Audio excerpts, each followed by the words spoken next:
അഹമ്മദാബാദിൽ അപകടത്തിൽപ്പെട്ട വിമാനത്തിന്റെ അവശിഷ്ടങ്ങൾ താഴെ ഇറക്കുകയാണ്. ക്രെയിൻ ഉപയോഗിച്ച് ഹോസ്റ്റലിന് മുകളിൽ നിന്നാണ് ഈ അവശിഷ്ടങ്ങൾ താഴേക്ക് ഇറക്കിയത്. പൂർണ്ണമായും നീക്കം ചെയ്തതിന്റെ ഏറ്റവും നിർണായകമായ ദൃശ്യങ്ങളാണത്. അത് ഏകദേശം 4 മണിക്കൂറോളം എടുത്ത് അവർ കൃത്യമായി ക്രെയിൻ ഉപയോഗിച്ച് കയറെല്ലാം ടൈ ചെയ്ത് വളരെ ശ്രദ്ധയോടുപൂർവ്വം നടത്തിയ ഒരു ഓപ്പറേഷനാണ്. അത് ഏറെക്കുറെ പൂർത്തിയായിട്ടുണ്ട്. ഇപ്പോഴും അവിടെ നിന്ന് താഴെ ഇറക്കി നിലത്ത് വെച്ചിരിക്കുകയാണ് ഈ വിമാനത്തിന്റെ ബാക്കി ഭാഗം.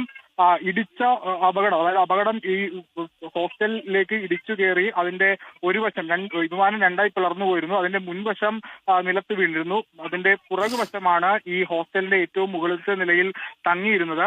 അതാണ് ഇപ്പോൾ താഴെ ഇറക്കിയിരിക്കുന്നത്. അത് അന്വേഷണവുമായി ബന്ധപ്പെട്ടൊക്കെ ഏറ്റവും നിർണായകമായ ഭാഗം ആകുമെന്ന കാര്യത്തിൽ തർക്കമില്ല. പ്രത്യേകിച്ച് കേന്ദ്ര ഏജൻസികളും വിദേശത്തു നടക്കുന്ന ഏജൻസികളും ഒക്കെ വിമാനാപകടവുമായി ബന്ധപ്പെട്ട അന്വേഷണമൊക്കെ നടത്തുന്നുണ്ട്. അപ്പോൾ ഈ അവശിഷ്ടങ്ങളിലൊക്കെ വിശദമായ ഒരു പരിശോധനയൊക്കെ നടത്തും. അതുകൊണ്ട് ഇത് എത്രയും ശ്രദ്ധാപൂർവം ഇവിടെ നിന്ന് മാറ്റാനുള്ള നടപടിയാണ് അടുത്തതായി സ്വീകരിക്കുക. എന്തായാലും ആ വിമാനത്തിന്റെ ബാക്കി ഭാഗം താഴെ ഇറക്കിയിട്ടുണ്ട്. അത് ഏറ്റവും പ്രധാനപ്പെട്ട മറ്റൊരു കാര്യമുള്ളത്, ഈ ഹോസ്റ്റൽ പൂർണ്ണമായും ബലക്ഷയം സംഭവിച്ചിട്ടുണ്ട്.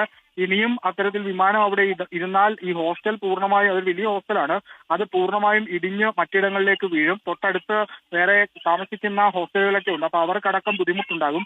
ആ ഒരു പശ്ചാത്തലത്തിൽ കൂടിയാണ്